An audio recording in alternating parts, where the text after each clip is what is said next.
I want to tell you a story about a cat who wasn't just a pet, but a legend.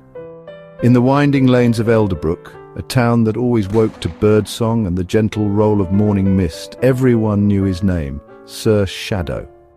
He wasn't born into grandeur, no fancy pedigree, no pampered upbringing, but Sir Shadow, he carried himself with the sort of dignity you'd expect from a feline king. His fur was blacker than midnight, so glossy it caught the sunlight like polished silk.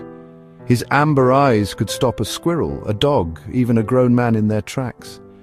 He belonged to no one, yet somehow belonged to all of us. Each morning Sir Shadow would emerge from his secret home, the old cemetery beneath the willow by the far gate.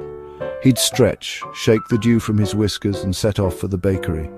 Mr. Bennet, the baker, always left out a saucer of cream and the warm edge of a biscuit. Not because Shadow begged, never that. He simply accepted, poised and silent, more guest of honour than stray. Then he'd visit the schoolhouse playground. The children would shout his name and try their luck, but he was too quick, too clever. Sometimes he'd pause just long enough for a lucky child to scratch his ears before slipping away. At the library, Mrs. Peabody had made him a nook in the window between atlases and encyclopedias. That's where he'd nap, curled up among the quiet stories of the world, while the afternoon sun wrapped him in warmth.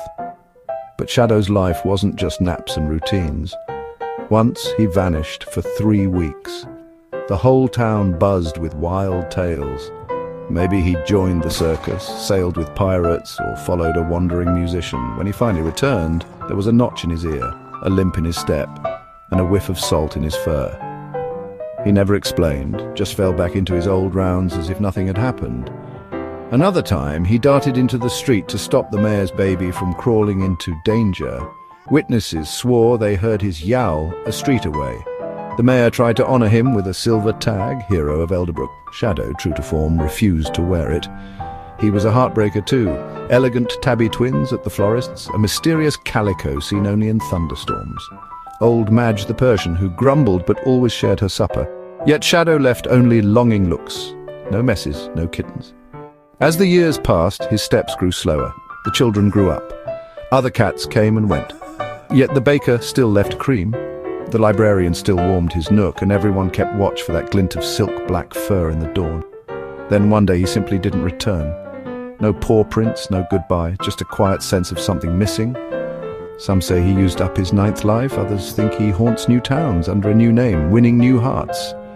But in Elderbrook, if you walk past the willow tree at dusk, you might catch a soft, silken purr on the wind. And sometimes if you leave a saucer of cream out, it's empty by morning.